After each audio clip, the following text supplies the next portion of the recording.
My baby was admitted to the neonatal unit in Exeter as she was born at 31 weeks. Neve was born at 30 weeks. I was 23 weeks pregnant and just knew it wasn't the right thing that was happening. She did need support with her breathing, but certainly with her size, feeding. I gave birth to Alfie in the back seat of the car.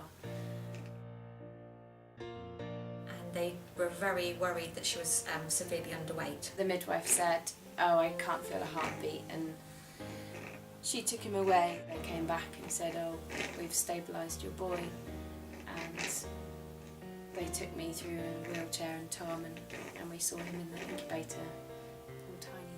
The first time I went onto the neonatal unit, I didn't really take in the gravity of intensive care, the machines or anything else like that. It was more actually the second time I went to visit her. I was actually very woozy from morphine, so it was a very strange experience, and I was also on the bed still. I found it quite invasive and impersonal. I was still in shock because we weren't expecting Alfie to come out so soon. It was very emotional and hard not to notice all the other incubators and worrying about what was going on around you as well as your own baby. Trying to take all that in, and yeah, it's like walking into an alien world. The wires and the machinery were very, very scary. It was terrifying, utterly terrifying.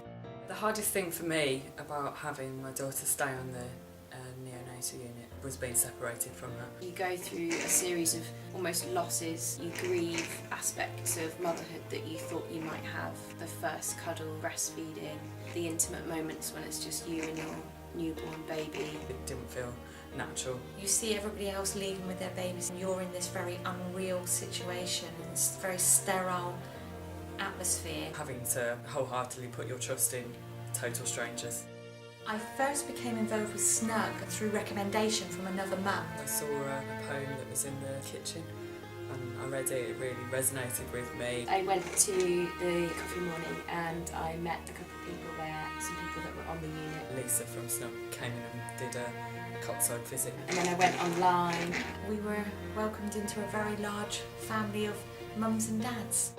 The main thing for me where Snug has given me support is the times when I was alone. I was really isolated when my partner went back to work. With a preterm baby, there's a massive element of paranoia that comes with it. So the great thing about the Snug meetups is that you know everyone's really conscientious. It actually started getting me out of the house and encouraging me to kind of have confidence in my own ability to be a mum. If you go online, there's a whole forum there of people ready to just give you that advice, give you that support. You've got a bunch of mums behind you saying, do it, do it.